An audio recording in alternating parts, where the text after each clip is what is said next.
Story 1. The year was 1924, and the southeast flank of Mount St.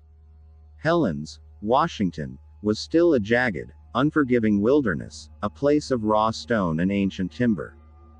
5 prospectors, Fred Beck, Marion Smith, his son Ray Smith, Gabe Lane, and John Peterson, had staked a claim near a deep gorge, an area now simply called Ape Canyon. Their small, rough-hewn log cabin was their defiant outpost against the vast indifference of the Cascade Range. They were hardy men, driven by the elusive dream of gold, but the isolation was a grinding fatigue, and the mountain felt like a cage. In the weeks leading up to the infamous night, an unsettling atmosphere began to seep into the camp. It began with the sounds.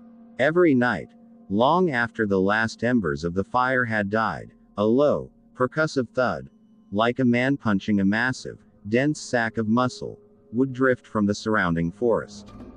This was often followed by a peculiar, high-pitched, mournful whistling, an eerie semaphore exchanged by unseen watchers in the dark. Then came the tracks. Fred Beck was the first to find them near the creek bed. Enormous, 14 inches long, and sunk a full 4 inches into the compacted earth, suggesting a creature of colossal, unnatural weight. They were undeniably hominid in shape, an exaggerated, terrifying version of a man's foot. The Cowlitz people's legends of the mountain devils, hairy, cannibalistic giants that preyed on lost travelers, suddenly ceased to be myth. The mountain, which had once represented opportunity, now felt like a cage, and the men began to carry their rifles everywhere. The escalating tension came to a brutal head on a late afternoon in July. Fred Beck and Marion Smith had gone down to the spring to refill their water buckets, their rifles ready.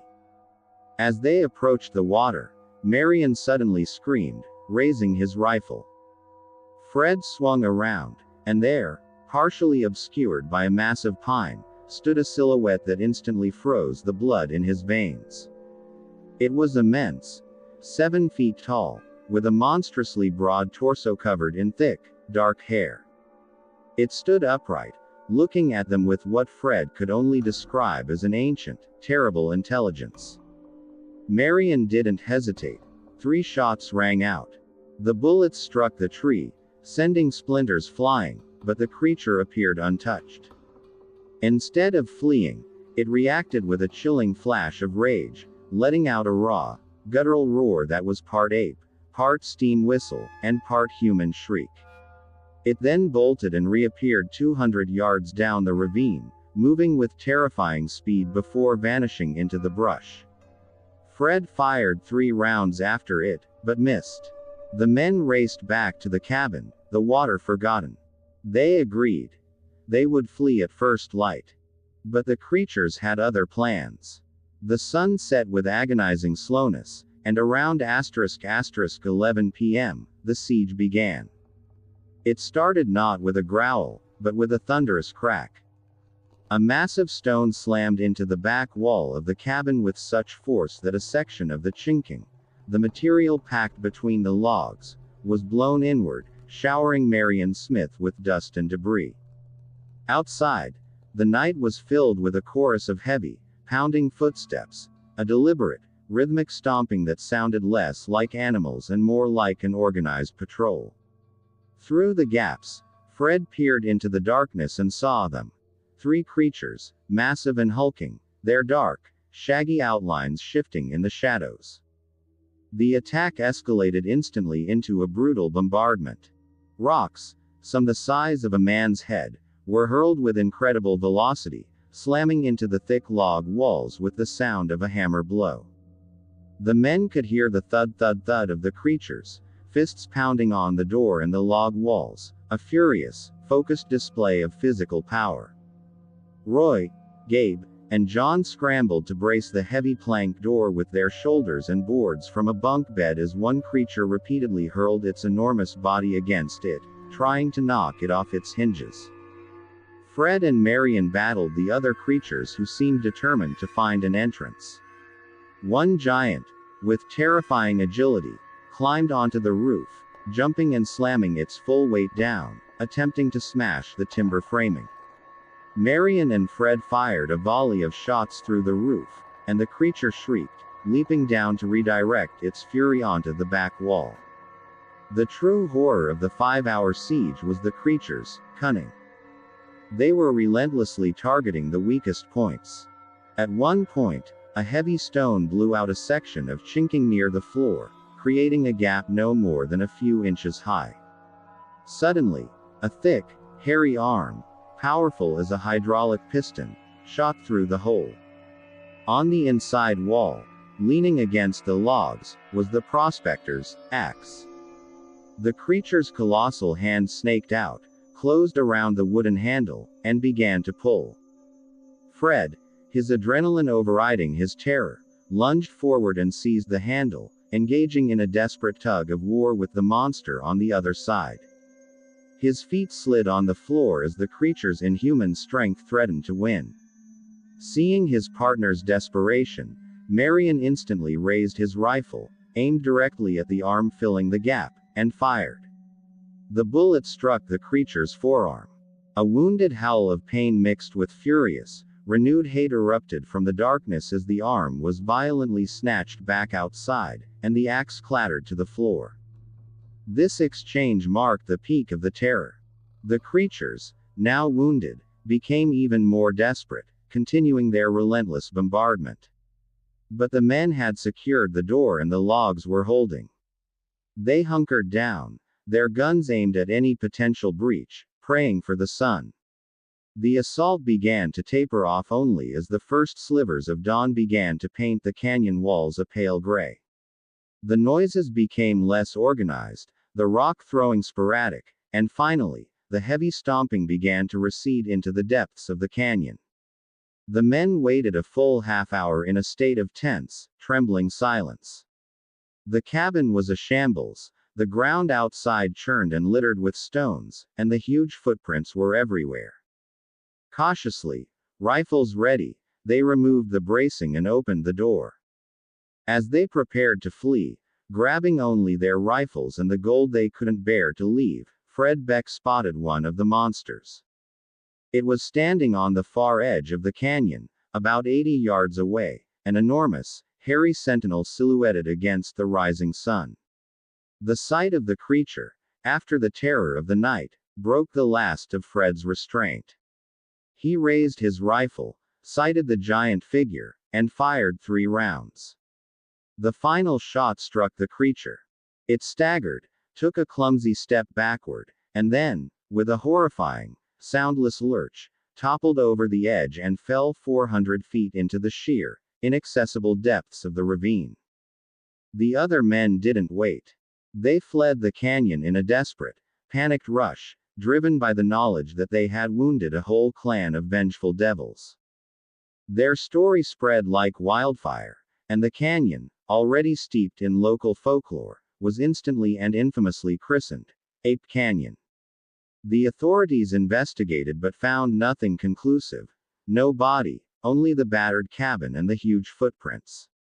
The miners, however, maintained their story to their dying day. The true horror was not that they saw a monster, but that the monster was not solitary, but an organized, intelligent force of brutal vengeance. Story 2. The story of the Ape Canyon siege had hit the papers like a high-velocity slug, ripping through the placid veneer of American frontier life. Whispers of mountain devils and guerrilla men spread far faster than any gold fever. Yet, back in the logging towns near Kelso, the reaction was split. Half saw a terrifying truth, the other half saw 5 desperate men inventing a tall tale to sell a worthless claim. Sheriff Harlan Vance was firmly in the latter camp. 2 days after the miners' desperate flight, the sheriff, accompanied by Deputy Sam Miller, a nervous young man whose rifle was never quite steady, and Ranger Emmett, a stoic Forest Service veteran, arrived at the mouth of the gorge. The air here was heavy, still, and unnaturally cold, even in the midday sun. "Look at that, Sheriff," Miller muttered, pointing a trembling finger. The cabin was a testament to violence. The log walls were deeply bruised, the soft cedar dented and splintered in dozens of places by impacts of stone. The crude, heavy plank door was riddled with gouges where an enormous, blunt object, or perhaps a fist, had struck. A foul, musky odor, something akin to wet dog mixed with old, rancid meat, still clung faintly to the air. Vance, a man who believed only in evidence he could cuff, scowled. Bear, maybe. Or a very large, aggressive elk. Miners get worked up. Elk don't throw rocks. Sheriff, Ranger Emmett said flatly, kneeling to inspect the ground. The earth around the cabin was churned, not by the random stomp of cattle, but by a series of colossal, deliberate prints. Emmett measured 1.14 inches. And this isn't a bare print. This is bipedal. It's heavy. The sheriff grudgingly conceded the evidence of the rocks. Some were scattered on the floor inside the broken-out, chinking gaps, but he had a singular focus: the alleged body. Beck claimed he shot one, and it fell into that canyon, Vance said, pointing to the sheer-sided ravine that gave the place its name. We find a carcass, we find our truth. If we find nothing, we file a report for 5 drunkards with active imaginations. The canyon was a terrifying spectacle. Its walls plunged straight down, nearly 400 feet, narrow and shadowed, the bottom a tangle of shattered rock and thick brush. It was a vertical grave. They rigged ropes, and Ranger Emmett volunteered for the descent, his face grim. The tension above was a taut wire. Miller nervously scanned the surrounding timberline, convinced they were being watched. Vance just gripped his rifle, impatient for the irrefutable evidence that would close the case. After nearly an hour, Emmett's muffled shout echoed up the canyon walls. I've found something. But it's not what we expected. Vance and Miller scrambled down the ropes to join him. The bottom of the canyon was a cold, dim place, smelling of damp moss and iron. Emmett was standing next to a patch of earth that was thoroughly disrupted. A rock shelf nearby was smeared with a thick, dark substance. It hit here, Sheriff, Emmett stated, pointing to a massive depression in the muddy soil, consistent with a 7-foot body impacting at high speed. It broke something, too. Look. He pointed to a trail. Not of tracks, but of drag marks. The marks were wide, deep grooves in the earth, and woven into the broken brush were long, dark, coarse strands of hair. The horrifying discovery was the blood. A significant amount of dark, heavy blood stained the rocks and trailed across the ground, leading away from the point of impact and deeper into a dark crevice beneath an overhang. Vance stared at the crimson evidence, his skepticism momentarily vaporized. This was not a hoax. This was the trail of a gravely wounded but powerful creature. It didn't die, Vance whispered, the horror of the realization settling over them. It was shot, it fell 400 feet, and something dragged it away. They followed the blood trail as far as they dared. It ended abruptly at the mouth of a dark, narrow cave, the entrance just wide enough for a large man to squeeze through. The musky, foul odor they had detected outside was overwhelming here, a primal, terrifying stench. They shouted into the darkness, but only silence answered. The implication was clear. The creature, or its kin, had not only survived the fall but had been retrieved. They had shot a living target, and now the creature's family knew who was to blame. The descent had yielded no body, but something far worse. Confirmation of the miner's story, and a chilling sense of interrupted vengeance. They climbed out of the canyon as the light began to fade, their professional skepticism replaced by a raw, cold dread. They decided, foolishly, to spend the night in the cabin to make an early start back. The damaged log structure, now knowing what its walls had fought, felt less like shelter and more like a tomb. The night air was deathly still. Unlike the miners' experience, There was no initial bombardment, no screaming. The terror that night was defined by its absence of noise. Sheriff Vance, huddled with his rifle, straining to listen, felt his skin crawl.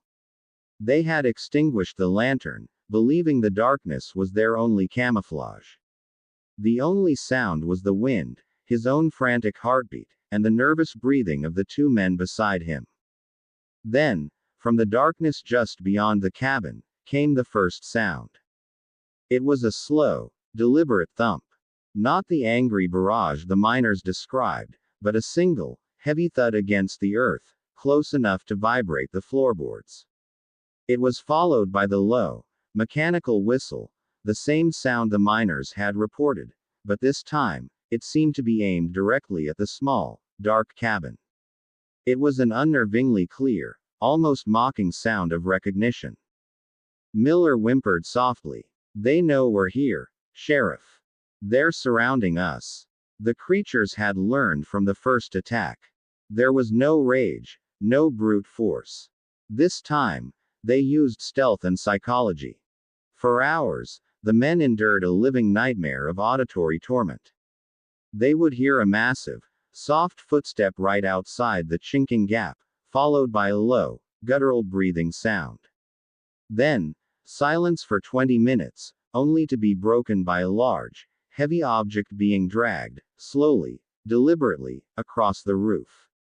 They knew, with a certainty that chilled them to the bone, that they were no longer simply being assaulted, they were being stalked.